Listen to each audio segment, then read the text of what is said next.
Welcome back to Grammar Fundamentals for the PSAT. This is Chapter 8, Lesson 51. Last time, an ing word acted like an adjective. Today, the very same ing ending does a brand new job. It becomes a noun. We call that a gerund. Start with the big idea. A gerund is an ing verb form that is used as a noun. Take this sentence. Swimming is good exercise.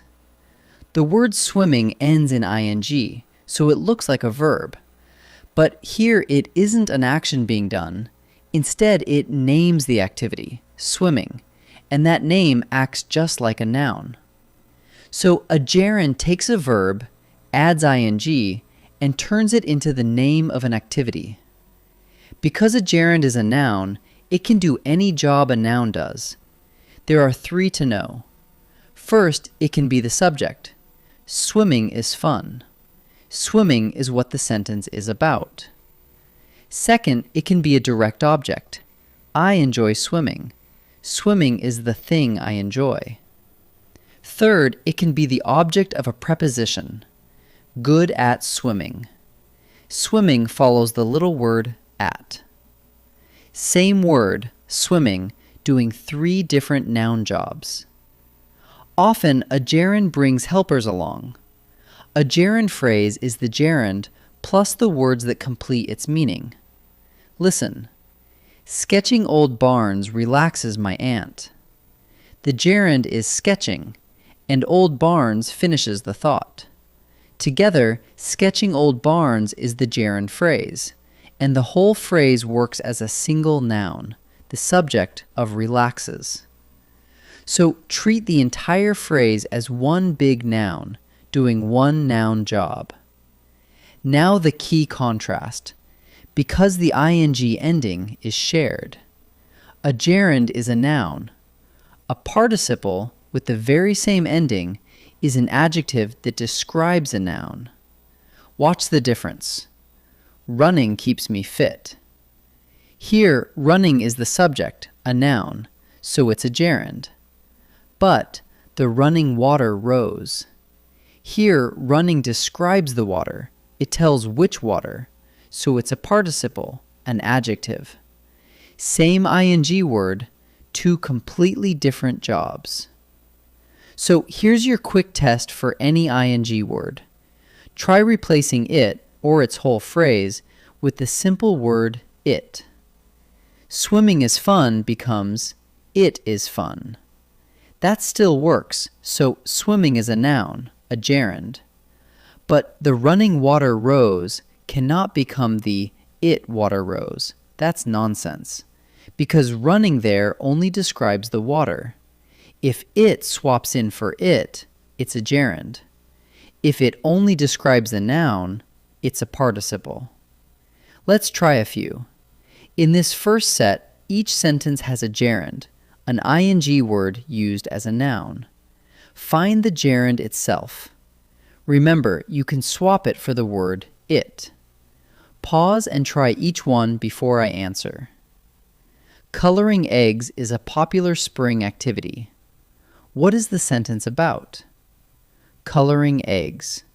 Swap that for it. It is a popular activity. That works, so coloring eggs is a noun, the subject. The gerund itself is coloring, so the answer is coloring. My aunt unwinds after work by sketching. Look at the little word by. What follows it? Sketching. That makes sketching the object of the preposition by, a noun job. So the gerund is sketching. So the answer is sketching. Most students enjoy planting trees on Arbor Day. What do they enjoy? Planting trees. Swap that for it. They enjoy it. That works. So planting trees is the direct object, a noun. The gerund is planting. So the answer is planting. 3 more. Now the ing word is marked in each sentence. Decide whether it does a noun job, making it a gerund, or whether it only describes a noun, making it a participle. Pause and try each one. Wearing funny hats is part of the fun. Is wearing here a noun or a describer? Swap it for it. It is part of the fun. That works, so wearing funny hats is the subject, a noun. So the answer is gerund. The charging defenders sacked the quarterback. Does charging name a thing or describe one? It tells us which defenders, the charging ones. It cannot become the it defenders. So it only describes the noun. So the answer is participle. Americans celebrate the day by making noise. Look at the word by and what follows it, making noise. That makes it the object of the preposition by, a noun job. So the answer is gerund. Let's wrap up. A gerund is an ing verb form used as a noun.